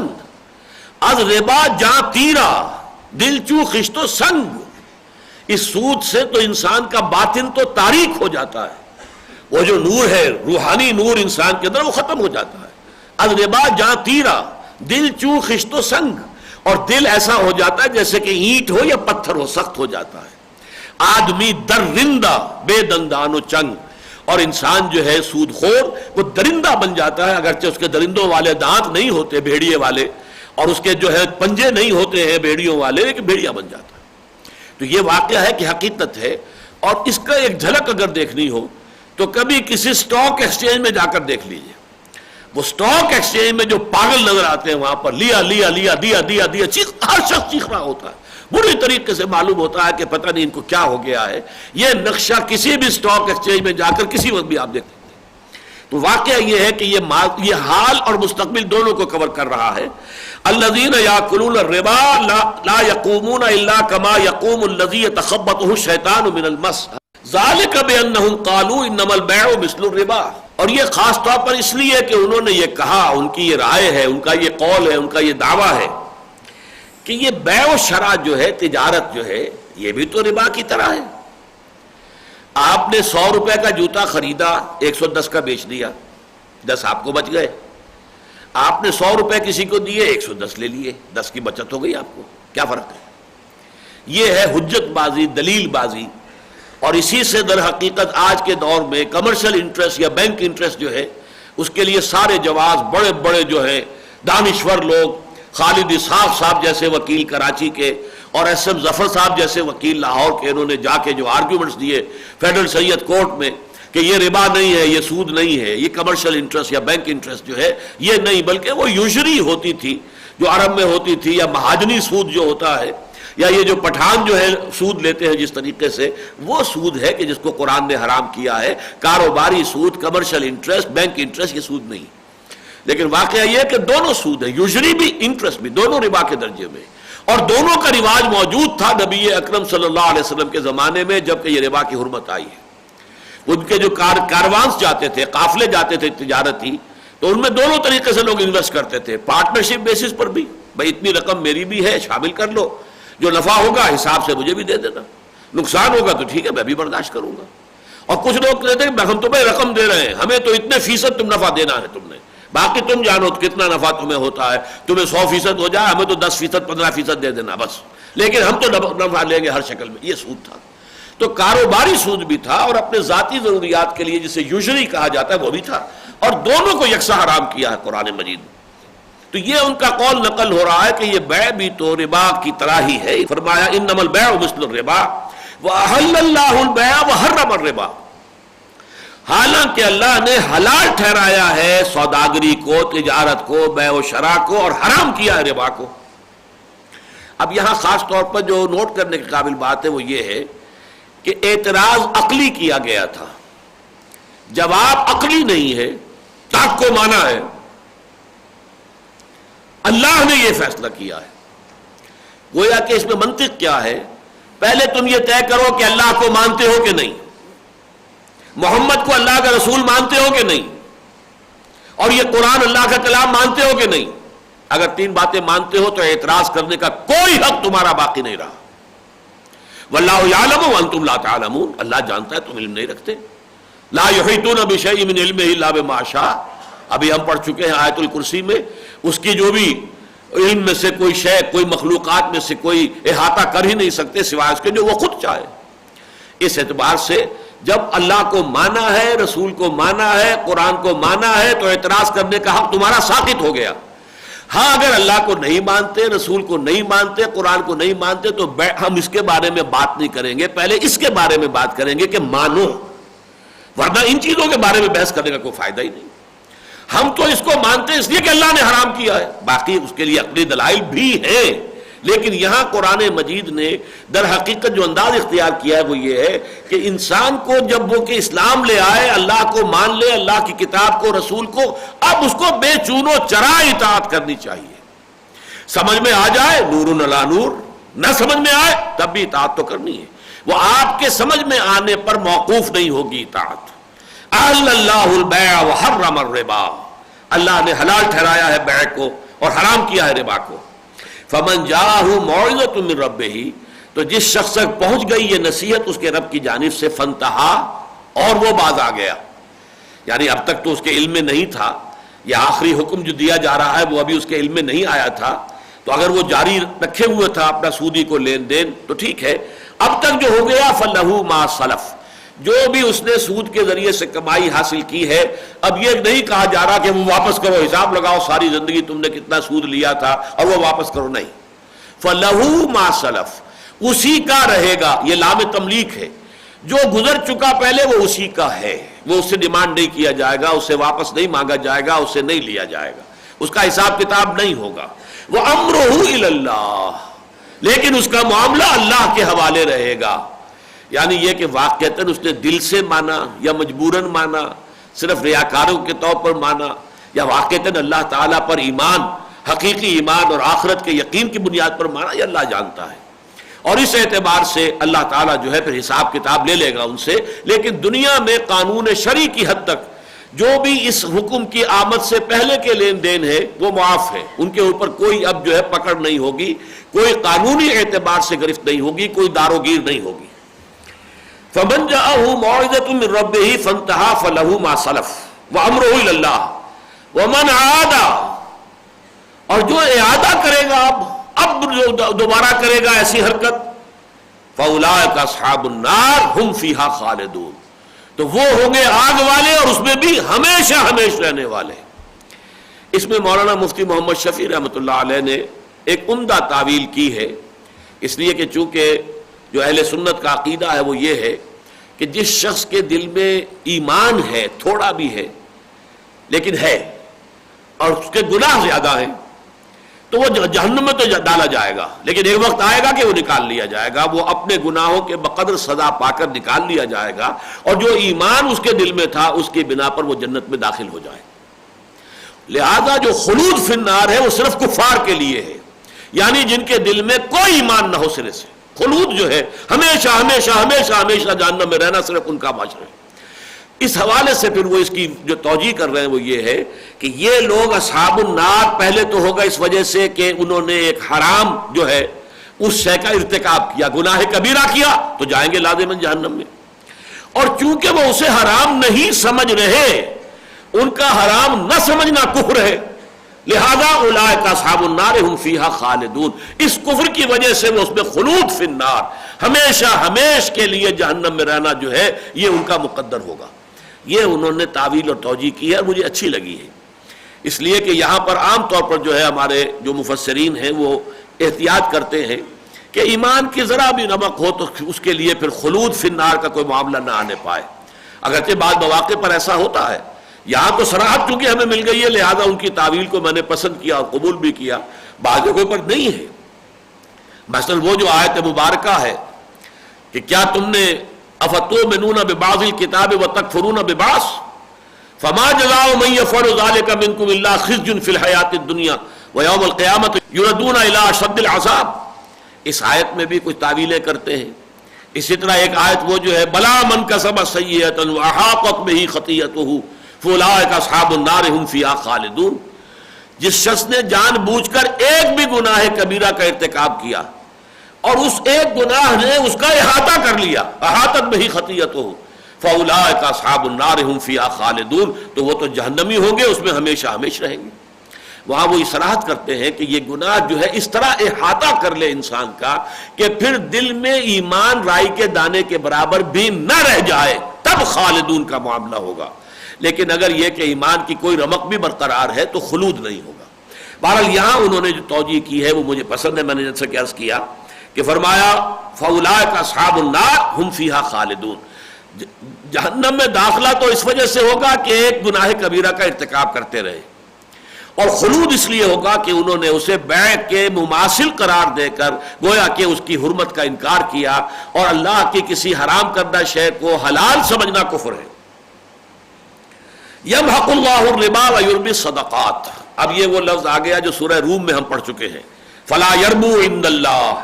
وما آتیتم من ربا لیربو فی اموال الناس فلا یربو عند اللہ. یہاں آ گیا اللہ تعالی سود کو مٹاتا ہے اور صدقات کو ارتقاء دیتا ہے, ترقی دیتا ہے, پالتا ہے, پروان چڑھاتا ہے. یہاں پھر وہ تقابل آ گیا صدقات کے مقابلے میں سود.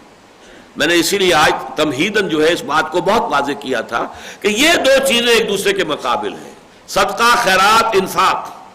اور ادھر سود, اور دونوں کا تعلق عفو سے ہے. جو بھی آپ کی ضرورت سے زائد ہے, جس پر کہ ہمارا سارا بینکنگ کا نظام بچت بچت بچت بچت بچت کے اوپر چل رہا ہے, اس بچت کا مصرف یہ ہے اصل میں اللہ کی راہ میں دے دو, اللہ کی رضا حاصل کرو, آخرت کا بدلہ جو ہے وہ تم اختیار کر لو. لیکن یہ ہے کہ وہ جو دنیا دارانہ ذہنیت ہے اور وہ جو سرمایہ دارانہ ذہنیت ہے وہ یہ ہے کہ نہیں مزید اس سے کمائی کا اس کو ذریعہ بناؤ. تو فرمایا اللہ تعالیٰ ترقی دیتا ہے, پروان چڑھاتا ہے صدقات کو.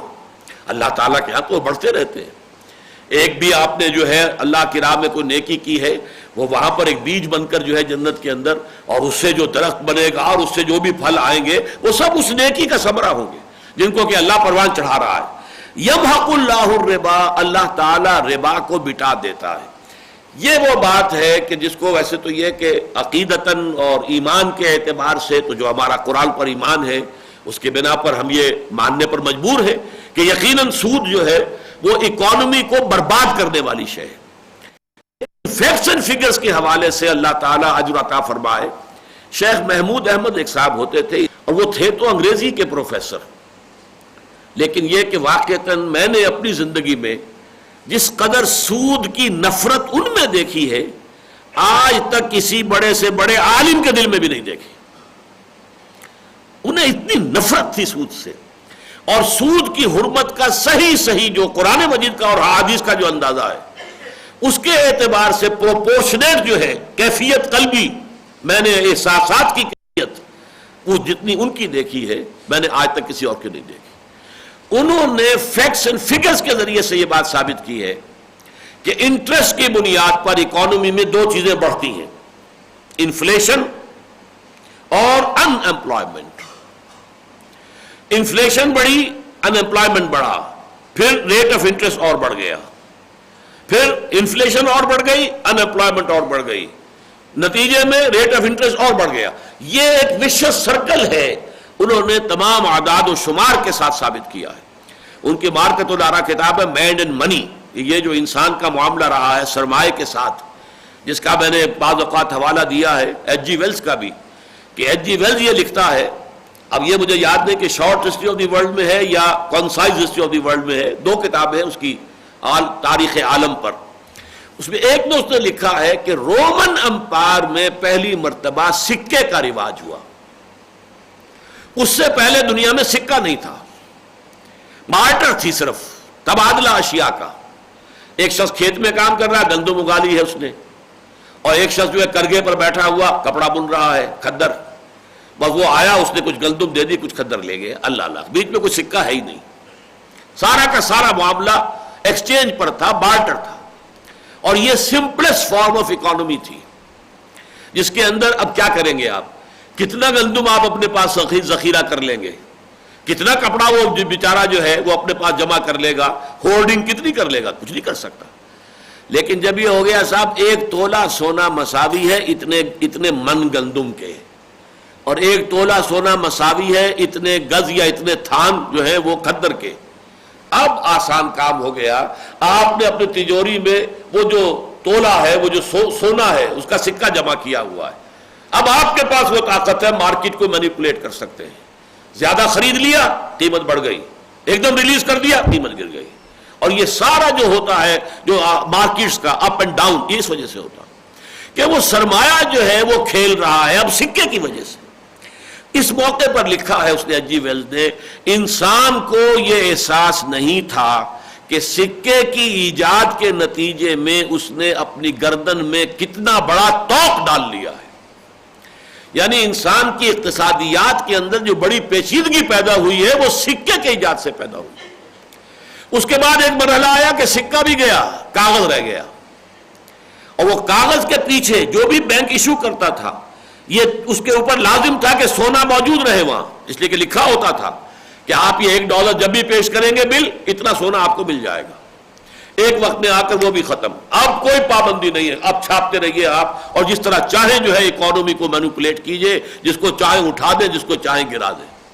انڈونیشیا کا، ملیشیا کا، کوریا کا جو حشر کیا ہے مغرب کے سرمایہ داروں نے وہ آپ کے علم میں ہے،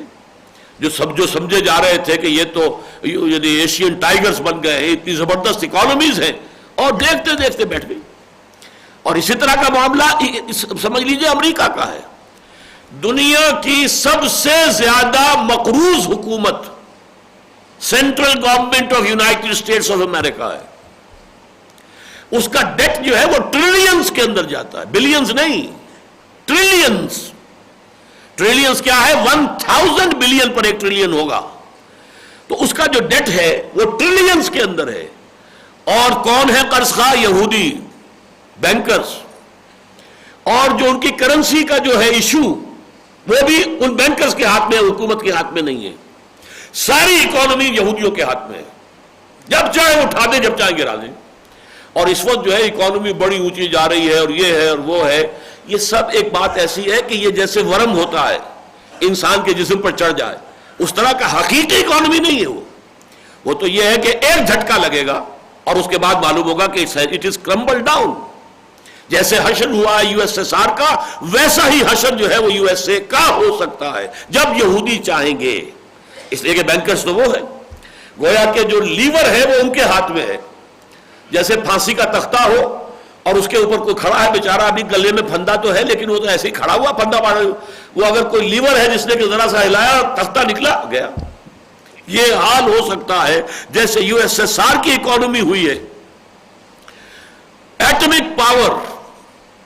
جو خلا کی تسخیر میں امریکہ سے بہت آگے نکل چکی تھی، اور اس کا اثر یہ ہوا کہ ڈبل روٹی نہیں ہے، روٹی نہیں کھانے کے لیے۔ اور یہ سارا جو ہے یہودیوں کا اپنا جب بھی پلان ہے، اور جب بھی ہوگا یہی حشر امریکہ کا کر دیں گے۔ تو یمحق اللہ الربا، اللہ تعالیٰ مٹاتا ہے، تباہ کرتا ہے، برباد کرتا ہے ربا کو، اور یربی صدقات، صدقات کے اندر جو ہے برکت پیدا کرتا ہے۔ اچھا، صدقات میں برکت کیسے پیدا ہوتی ہے وہ بھی بڑی صاف بات ہے۔ آپ نے کسی کو صدقہ دیا، اس کی کوئی پرچیزنگ پاور بن گئی، وہ بازار میں جا کر کوئی شے خریدے گا، اکانومی کو بوسٹر ملا۔ یہ نیچرل بوسٹر ہے جو ہو رہا ہے، اس لیے کہ اس کی گردش کے اندر آپ کی وہ رقم جو ہے اس طور سے شامل ہو گئی ہے۔ اس طریقے سے جو صدقات، آخر صدقہ کسی نے لے جا کر وہ گھر میں دفن تو نہیں کر دینا ہے، صدقہ لے کر جائے گا تو کوئی خرچ کرے گا، استعمال کرے گا، اس سے معاشرے کے اندر عمومی جو ہے ایک برکت پیدا ہوگی۔ پھر یہ کہ وہ جو ہیوز اور ہیو ناٹس کے درمیان گیپ جو ہے اتنا نہیں ہوگا، یہ گیپ کسی وقت ایکسپلوژن بن سکتا ہے، اور کسی وقت وہ جو بھوکے بھیڑیے ہیں وہ لے کر خنجر ہاتھ میں اور پیسوں والوں کے پیٹ جو ہے پھاڑنے کے لیے میدان میں آ سکتے ہیں۔ ان تمام سے نجات ملتی ہے صدقات کے ذریعے سے۔ یمحق اللہ الربا ویربی الصدقات واللہ لا یحب کل کفار اثیم، اور یقیناً اللہ تعالی ہرگز پسند نہیں کرتا ان لوگوں کو کہ جو ناشکرے ہیں اور گناہ گار ہیں۔ اللہ تعالیٰ کے احکام کا شکر ادا کرنا چاہیے، وہ علیم ہے، وہ حکیم ہے، اس نے جو حکم دیا ہے حکمت پر مبنی دیا ہے، انسانوں کی مصلحت کے لیے دیا ہے۔ اور یہ کہ گناہ جو ہے اسیم بھی ہے وہ کہ وہ گناہ کر رہے جانتے بوجھتے اللہ کی حرام کردہ شے کے اندر ملوث ہے۔ ان الذين آمنوا وعملوا الصالحات واقاموا الصلاة وآتوا الزکاة لهم اجرهم عند ربهم، یقیناً وہ لوگ کہ جو ایمان لائے اور جنہوں نے نیک عمل کیے اور جنہوں نے نماز کو قائم کیا اور زکوٰۃ کا اہتمام کیا، ان کے لیے اجر ہے ان کے رب کے پاس۔ ولا خوف علیہم ولا هم يحزنون، نہ وہ کسی خوف سے دوچار ہوں گے اور نہ حزن سے۔ اللہم ربنا اجعلنا منہم، اللہم ربنا اجعلنا منہم۔ یا ایھا الذین آمنوا اتقوا اللہ وذروا ما بقی من الربا، اے ایمان کے دعوے دارو اللہ کا تقوی اختیار کرو اور چھوڑ دو، معاف کر دو جو بھی رہ گیا ہے اب سود میں سے، یعنی آج کے بعد کوئی سود کی ایک پائی بھی وصول کرنا تمہارے لیے جائز نہیں۔ یہ ہے آخری حکم، حرمت ربا کی آخری آیت، ذروا ما بقی من الربا ان کنتم مومنین، اگر تم مومن ہو، یعنی اگر یہ نہیں کرتے تو تمہارا دعویٰ ایمان جھوٹا ہے، پھر تمہیں اللہ پر ایمان نہیں ہے یا رسول پر ایمان نہیں ہے یا قرآن پر ایمان نہیں ہے، کہیں نہ کہیں پانی مر رہا ہے اگر تم اس کے باوجود اگر باز نہیں آتے۔ یا ایھا الذین آمنوا اتقوا اللہ وذروا ما بقی من الربا ان کنتم مومنین فإن لم تفعلوا، اور اگر تم ایسا نہ کرو گے فاذنوا بحرب من اللہ ورسولہ، تو کان کھول کر سن لو، اذن کہتے ہیں کان کو، فاذنوا کان کھول کر سن لو، اعلان جنگ ہے اللہ اور اس کے رسول کی طرف سے۔ یہ الفاظ کسی اور چیز کی مذمت میں قرآن میں نہیں آئے۔ سب سے زیادہ سخت انداز جو ہے تنبیہ کا، زجر کا، توبیخ کا، ملامت کا، ڈانٹ کا، وہ یہ ہے اگر بات نہیں آتے ہو فاذنوا بحرب من اللہ ورسولہ، تو پھر اللہ اور اس کے رسول کی طرف سے تمہیں الٹیمیٹم ہے، تمہارے خلاف اعلان جنگ ہے۔ یہ ہے آج مسلمانوں کا معاملہ، کیوں اللہ ان کی مدد نہیں کر رہا؟ سوچنے کی بات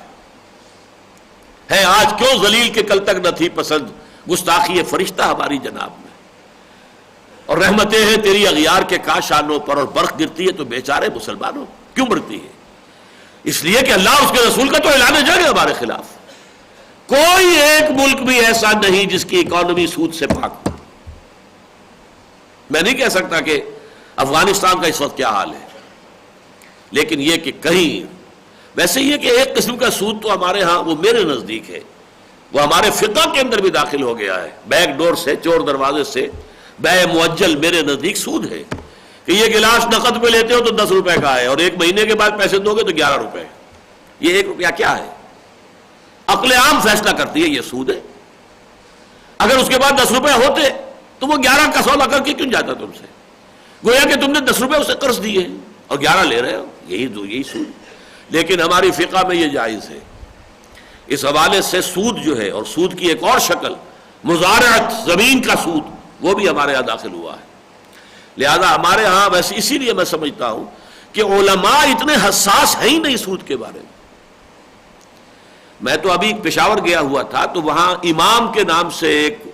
مقامی تنظیم بنی ہے، پہلے وہ کوئٹے میں بنی تھی، اب پشاور میں بنی ہے۔ تمام دینی جماعتیں ہیں، تنظیمیں ہیں، 22 کے قریب ہیں، ان میں تنظیم اسلامی بھی شامل ہے، اور وہ وہاں پر یہ جو اب یہ چل رہا ہے ٹی وی کا وہ جو کیا کہتے ہیں اس کو، کیبل نیٹ ورک، اس کے خلاف انہوں نے ایک مہم چلائی۔ ابتداء انہیں کامیابی بھی ہوئی، لیکن پھر کیبل نیٹ والوں نے جو ہے، نیٹ ورک والوں نے رٹ لیا اور حکومت سے جو ہے اجازت لے لی کہ یہ سینٹرل گورنمنٹ کا معاملہ ہے، یہ پروونشل گورنمنٹ اس میں دخل نہیں دے سکتی، ورنہ وہاں کے گورنر نے ان کے دباؤ میں آ کر پابندی لگا دی تھی، لیکن اب پابندی کھل گئی۔ بہرحال وہ مجھ سے ملنے آئے تھے سب لوگ، 8-10 جماعتوں کے نمائندے تھے، تو میں نے کہا کہ آپ جس خیر میں بھی، جس محدود پیمانے پر جو خیر بھی کریں، جس بدی کے خلاف بھی جد و جہد کریں، مبارک ہے، میں آپ کے لیے دعا گو ہوں، اور تنظیم اسلامی آپ کے ساتھ شامل رہے گی، لیکن ذرا سوچئے آپ کا حال یہ ہے کہ ذرا یہاں ایک پھنسی نکل آئی ہے تو بے چین ہو گئے، اور یہ آپ کو اندازہ نہیں کہ پورا خون فاسد ہو چکا ہے، اس کی پرواہ نہیں۔ یہ ایک جو ہے کیبل نیٹ ورک سے فحاشی پھیلے گی، بدماشی پھیلے گی، بے حیائی پھیلے گی، ٹھیک ہے میں جانتا ہوں، اور وہ تو اور ضروروں سے پھیل رہی ہے۔ آپ کے ہاں جو اینٹینے لگے ہوئے وہ کیا لے کر آ رہے ہیں؟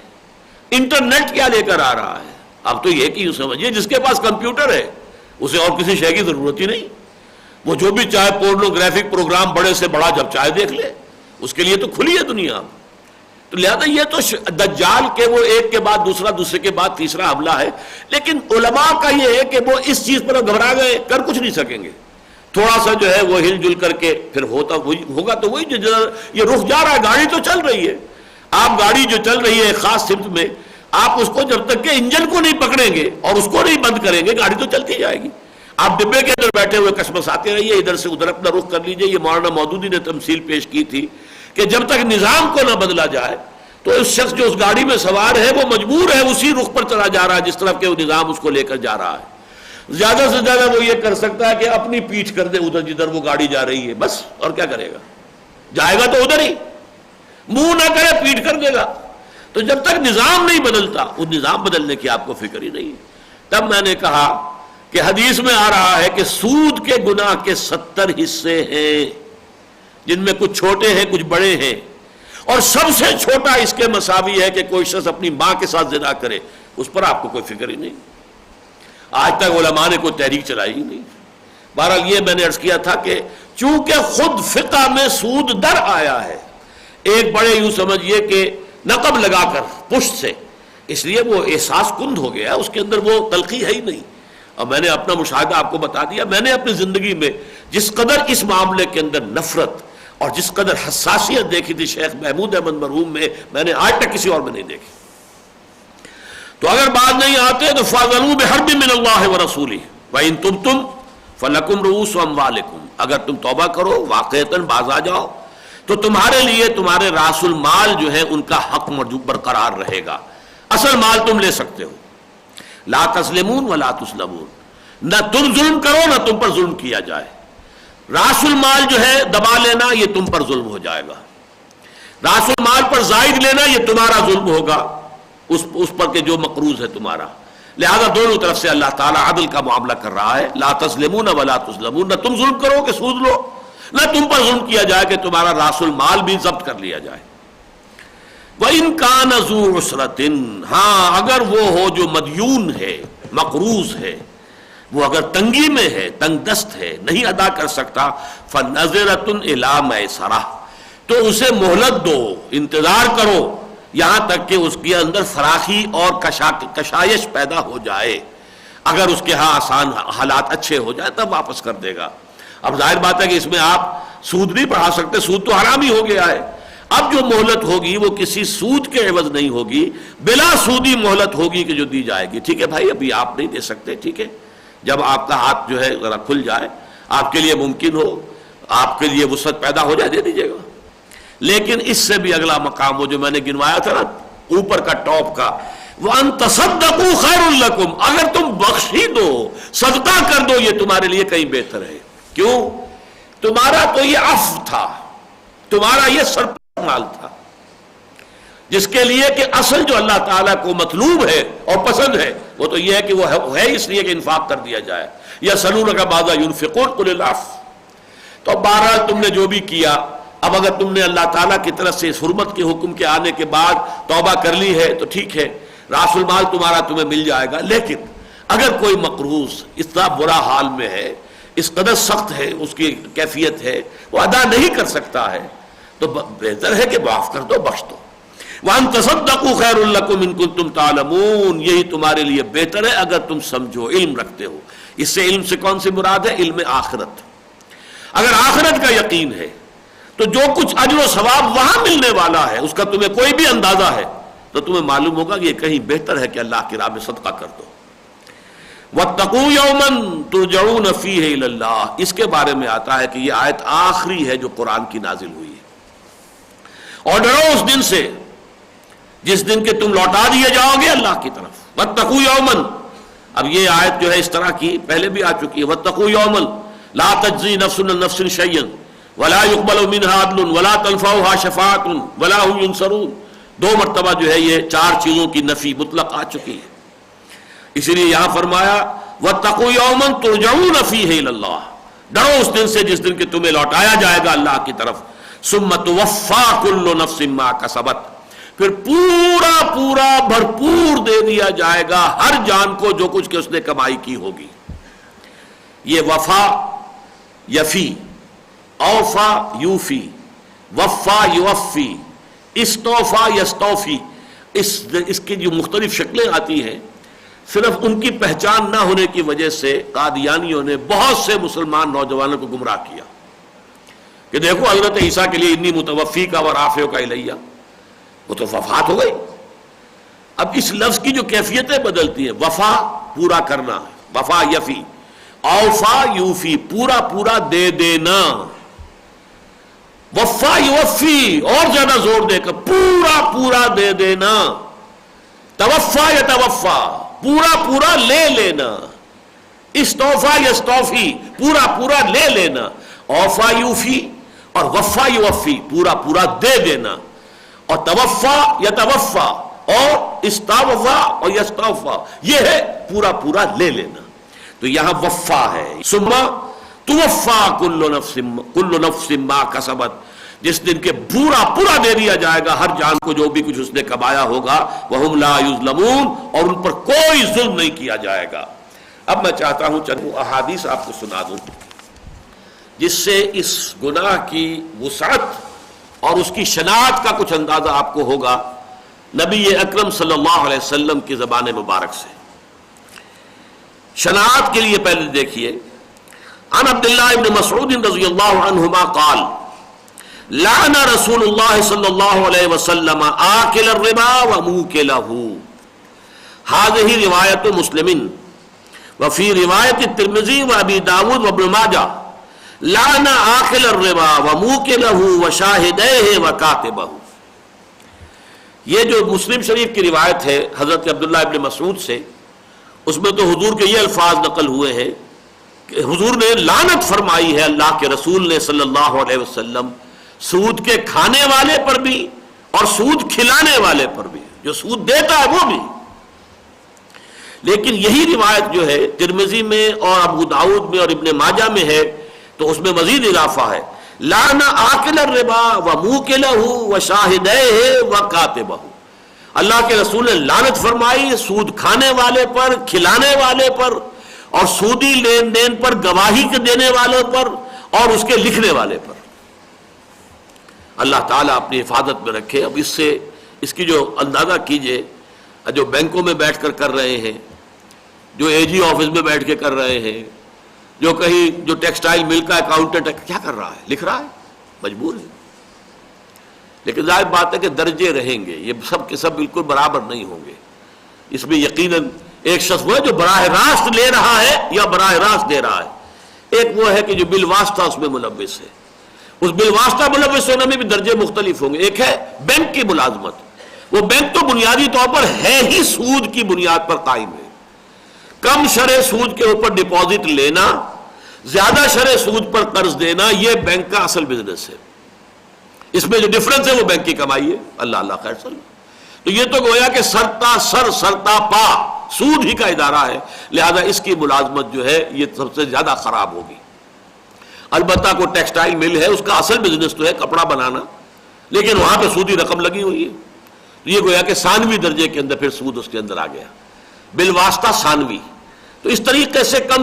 عملی شکل یہی ہو سکتی ہے دنیا میں کہ آپ گاڑھے سود کے مقابلے میں پتلے سود کی طرف، زیادہ گہرے سود کے مقابلے میں جو کم گہرا ہے سودی معاملہ اس کی طرف رفتہ رفتہ نکلتے آئیے، یہاں تک کہ اللہ تعالیٰ آپ کو بالکل اس سے پاک و صاف ہونے کی توفیق دے دے. ایک اور حدیث سنی عن ابی ہریرہ رضی اللہ تعالی عنہ قال قال رسول اللہ صلی اللہ علیہ وسلم. حضرت ابو ہریرہ سے روایت ہے، وہ فرماتے ہیں کہ حضور نے ارشاد فرمایا اتیت لیلۃ الاسرا بی علی قوم بطونہم کالبیوت فیہا الحیات ترا من خارج بطونہم فقلت من ہؤلاء یا جبرائیل قال ہؤلاء اکلۃ الربا. رواہ ابن ماجہ. ابن ماجہ کی روایت ہے، حضور نے فرمایا کہ جو مجھے معراج ہوا جس شب، تو مجھے لے جایا گیا، میرا گزر ہوا ایک ایسی قوم کی طرف، ایسے لوگوں کی طرف کہ ان کے پیٹ اتنے بڑے بڑے تھے جیسے گھر ہوتے ہیں، اور ان میں بھرے ہوئے تھے سانپ جو ان کے پیٹوں کے باہر سے بھی نظر آ رہے تھے، وہ کل بلاتے ہوئے سانپ اندر. میں نے پوچھا جبرائیل یہ کون لوگ ہیں؟ جبرائیل نے جواب دیا یہ سود خور ہیں، سود کے کھانے والے. وعنہ انہی حضرت ابو ہریرہ سے روایت ہے قال قال رسول اللہ صلی اللہ علیہ وسلم الربا 70 حوبا ایسرها ينكح الرجل امه رواہ ابن ماجہ. یہ جو سود ہے اس کے 70 حصے ہیں گناہ کے، چھوٹے بھی بڑے بھی. ایک اور روایت میں جزءن کا لفظ آیا ہے، الربا 70 جزءا، جز ہے اس کے اجزاء ہیں 70 ایسرها، اور ان اجزاء میں سے یا ان گناہوں میں سے سب سے ہلکا اس کے مساوی ہے ان ينكح الرجل امه، کہ کوئی شخص اپنی ماں کے ساتھ بدکاری کرے. یہ تو شناعت سود جو ہے، حرمت ربا اور شناعت ربا کے بارے میں یہ 3 احادیث کافی ہیں. اب وسعت کے بارے میں دیکھیے. عن ابی ہریرہ رضی اللہ تعالی عنہ ان رسول اللہ صلی اللہ علیہ وسلم قال لَيَأْتِيَنَّ عَلَى النَّاسِ زَمَانٌ لَا يَبْقَى أَحَدٌ إِلَّا أَكَلَ الرِّبَا فَمَنْ لَمْ يَأْكُلْ أَصَابَهُ مِنْ بُخَارِهِ قال ابن عیسیٰ أَصَابَهُ مِنْ غُبَارِهِ۔ یہ ابو داود، نسائی اور ابن ماجہ میں روایت ہے حضرت ابی ہریرہ سے کہ حضور نے فرمایا لوگوں پر ایک زمانہ ایسا آ جائے گا کہ کوئی انسان نہیں بچے گا جو سود نہ کھاتا ہو، اور اگر کوئی شخص سود کھائے گا نہیں تو بھی اس کا دھواں تو اس کو ضرور پہنچ جائے گا۔ اور ایک اور روایت جو ابن عیسیٰ سے ہے اس میں یہ ہے کہ غبار تو اسے لازماً سود کا پہنچ جائے گا، یعنی وہ فضا میں اس طریقے سے ہوگا جیسے آپ کو معلوم ہوتا ہے کبھی ڈسٹ سسپینشن ہو جاتا ہے، فضا میں غبار ہے، اب کیا کریں گے آپ؟ سانس تو لینا ہے زندہ رہنے کے لیے، اور وہ غبار آپ کے اندر جائے گا، آپ نہیں روک سکتے۔ اسی طرح دھواں ہے کہیں، اب آپ یہ تو نہیں کر سکتے کہ سانس روک لیں، آپ سانس لیں گے اس میں دھواں جائے گا اندر، تو گویا کہ اس طریقے سے وہ فضا کے اندر حل ہو جائے گا، اس طریقے سے اس میں موجود ہوگا کہ کسی انسان کے لیے بھی دخان یا غبار یا بخار، یہ تین الفاظ آتے ہیں، دھواں یا بھاپ یا غبار، یہ تو ہر شخص کے اندر جائے گا۔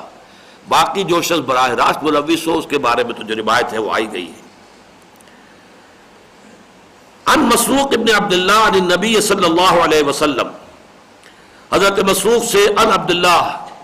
وہ عبداللہ سے روایت کرتے ہیں اور وہ حضرت نبی اکرم صلی اللہ علیہ وسلم سے، آپ نے فرمایا الربا ثلاثۃ وسبعون بابا،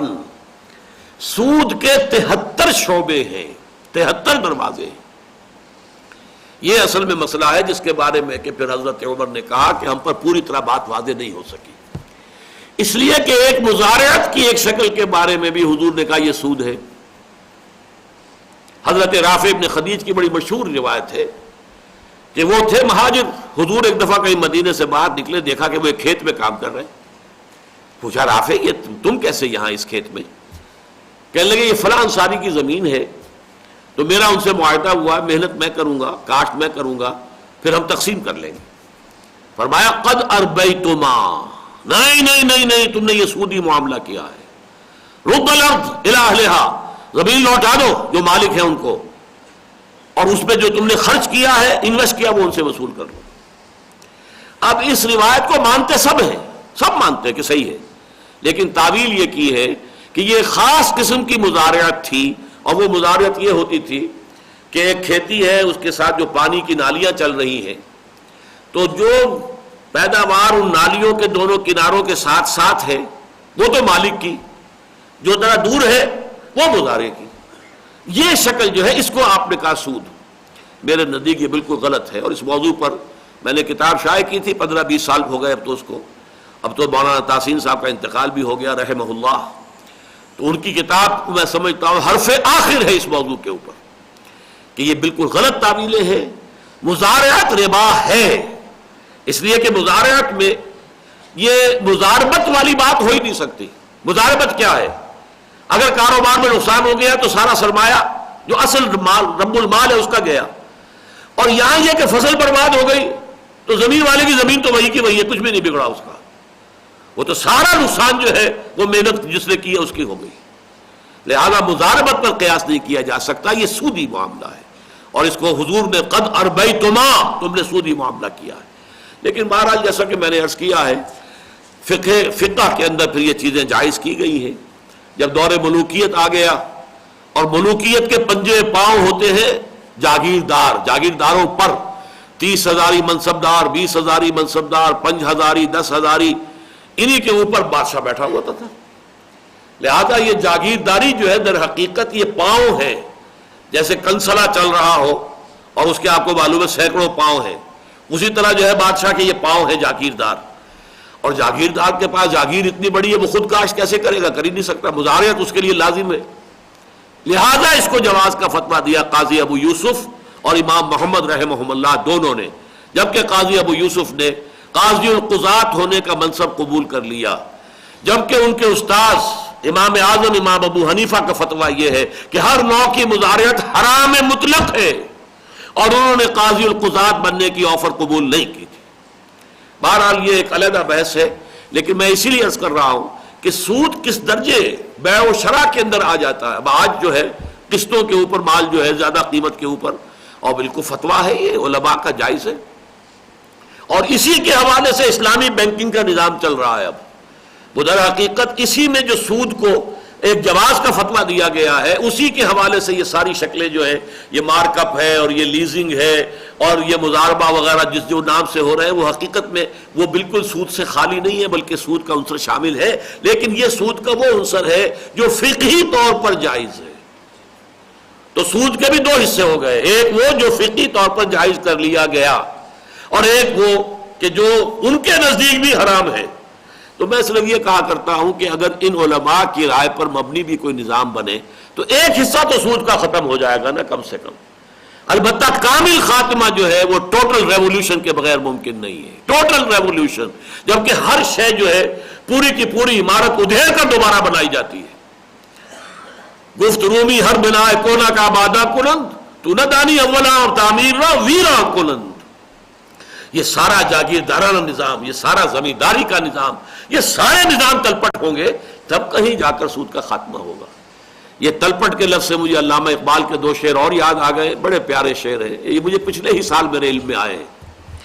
میں نے اصل میں علامہ کے پورے فارسی کلام کا بالاستیعاب مطالعہ نہیں کیا ہے، لیکن یہ ہے کہ کافی چیزیں نظر سے گزری ہے، کبھی کبھی نئی شے بھی میرے علم میں آتی ہے. تو واقعہ یہ ہے کہ میں حیران رہ گیا. ای بلوک ای فکر چالاک یہود، یہ جو بینکنگ ہے، بنوک بینک کی جمع بنوک، عربی میں بینک کی جمع بنوک. ای بنوک ای فکر چالاک یہود، یہ یہودیوں کی عیاری اور چالاکی کا مظہر ہے. انہوں نے بنایا بینکنگ کا نظام. پہلے انہوں نے عیسائیت کو پھاڑ کر اس میں سے پروٹیسٹنٹزم کو برآمد کیا. جب تک رومن کیتھولک تھا سارا مذہب جو ہے پورا کا پورا، پورے یورپ میں سود حرام تھا، کوئی سودی لین دین جائز نہیں تھا.